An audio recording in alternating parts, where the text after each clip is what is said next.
Welcome to the Platonic Studies channel. This is the first video in an ongoing series of videos dealing with Plato's Euthyphro. The Euthyphro is the first of 4 dialogues, oftentimes called a tetralogy, written by Plato that deal with the trial and execution of Socrates. In this particular dialogue of the 4, Socrates meets a man outside the courthouse named Euthyphro, who thinks he knows the definition and the source of piety. In each video, I'll read the sentence in Greek, and then I'll read a translation in English, and then I'll divide each word up grammatically. Ti neoteron, o Socrates, gegonen hotisou tas en lukeo katelipon diatribas, en thade nun diatribes peri tientu basileos stoan. Ugarpu kai soi iedikia tis usatim kane proston basilea osperemoi. What has come about, O Socrates, that you have abandoned your habits of lingering in the Lyceum, and now hang about here around the stoa of the king? For surely there isn't a trial for you with the king, just as there is for me. Ti neoteron basically means what news or what new thing has come about. Gegonen, O Socrates. Gegonen is gignomai, to come about, to arise. Hoti means that, or sometimes because. In this instance, it means that. Su is a pronoun, and it refers to Socrates, second person pronoun. This is the definite article, and it actually goes with this noun.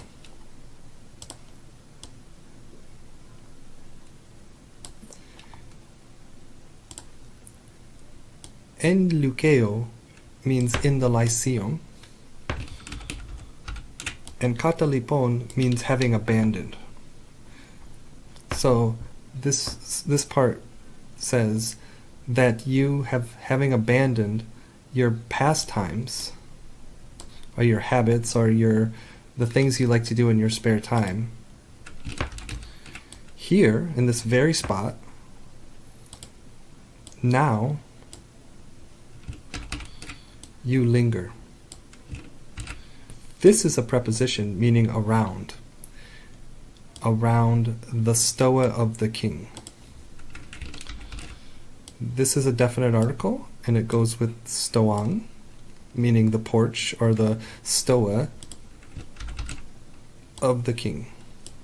So this is a noun wrapping a noun, basically, and it happens a lot in Greek. This next part is an assumption made by Euthyphro. He's basically arguing that surely there can't be a case for Socrates just as there is with himself, on the assumption that no one in their right mind would bring a case against the good-natured Socrates. It starts off with, of course not, ugarpu. Pu is a particle that means of course not or surely. Gar is a particle meaning it can draw an inference. Sometimes it means like because, but usually it means because, but sometimes it can draw an inference. And u means not. So in this case, it would be surely not, for surely not. The next part is a conjunction here with and. This could also be an adverb, I guess you could say too, because it's saying also for you. So surely not, also for you. Does there happen to be? Does there happen to be a trial? So this phrase here, usatun kane, basically means there happens to be, or the circumstance has arisen for such and such to happen. In this case, it's a trial, dikiatis. Dikia is a feminine noun, and tis can be both male or feminine, depending on which noun it's conjoined with. In this case, it's an indefinite article. So the participle has to be female in this case. So this is a female singular participle, and it goes with dikiatis. This is pros, which usually means to or toward, but with a noun that's intransitive, meaning it doesn't affect another noun, or it's static in this case. Kind of, you could think of it as the pros means with. So in this case, it is with the king, not towards the king. And then the last part is osperamoi, just as there is to me. And so that kind of contrasts with the kaisoi. Kaisoi and osperamoi are kind of contrasting, because he's saying, surely there is no case for you, just as there is for me. U toi de athianai ge o Euthyphron, dikia avtien kalusin, ala graphien. Surely not, O Euthyphron, do the Athenians call this matter a trial, but an indictment. So Socrates responds to Euthyphro's assumption by saying, surely not. Do the Athenians, O Euthyphro, call this a trial, but an indictment? Utoi is composed of two words, toi and u. U is the negative adverb, not or no, going with this. And then toi is a way of emphasizing an assumption, or surely, or I do not suppose, would basically be the meaning of this. Athenians, plural noun here, Athenians. And so it goes, Athenians call this a trial,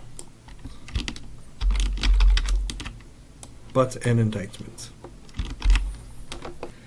Tifes, graphien setis os oike gegraptai, ugarake noi ge katagnosomai osu heteron. What do you mean?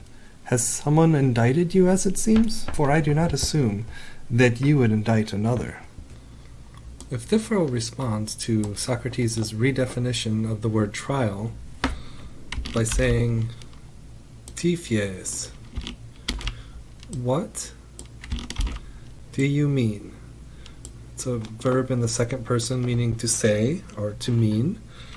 Has someone indicted you with an indictment?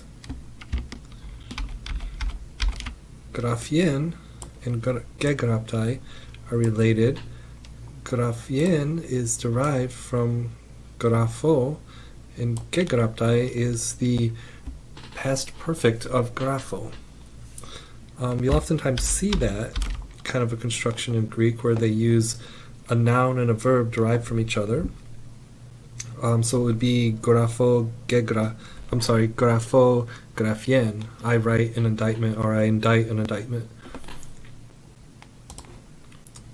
Next he says, for I do not assume that other thing. That other thing is this thing. Namely, that other thing is that you, Socrates, would indict another person. The verb in this part of in this phrase is absent. It's the word gegraptai. So this is the word that would be in here. Plato assumes you'd understand that that's in there. Ugarun, alasealos, panuye, tisutos. Of course not. But has someone else indicted you? Quite so. Who is this? Next, there's a quick back and forth between Socrates and Euthyphro, where Socrates is basically saying, of course not. Of course I'm not indicting somebody else. And then Euthyphro says, so then someone else is indicting you? And Socrates says, quite so, or pretty much. And Euthyphro says, who is this? So in this part, this phrase is very similar to this phrase up here. Of course not. And this is, of course not, basically as well. So next, Euthyphro replies with another assumption. But has someone else indicted you? But and alos look very similar. The word for but actually has an accent at the end of the word, so that's how I remember it as being but. So in this sentence it's but does someone else you, Socrates. The verb is left out, and that would once again be kegoraptai. Next, Socrates says, quite so. Panu means very. Ge oftentimes is just a limiter. It basically de-intensifies the word that comes before it. So in this case it's panu, so he's basically saying pretty much. Next, Euthyphro says, who is this? Tis is the interrogative pronoun, and utos is the demonstrative pronoun. Utos looks very similar to utoi. Once again, though, this is two words, u and toi, and this is just one word down here. The dead giveaway is the rough breathing at the front of the word for utos.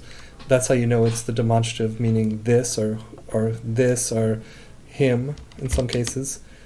So who is this is what Euthyphro is asking, and we will find that out in the coming lessons.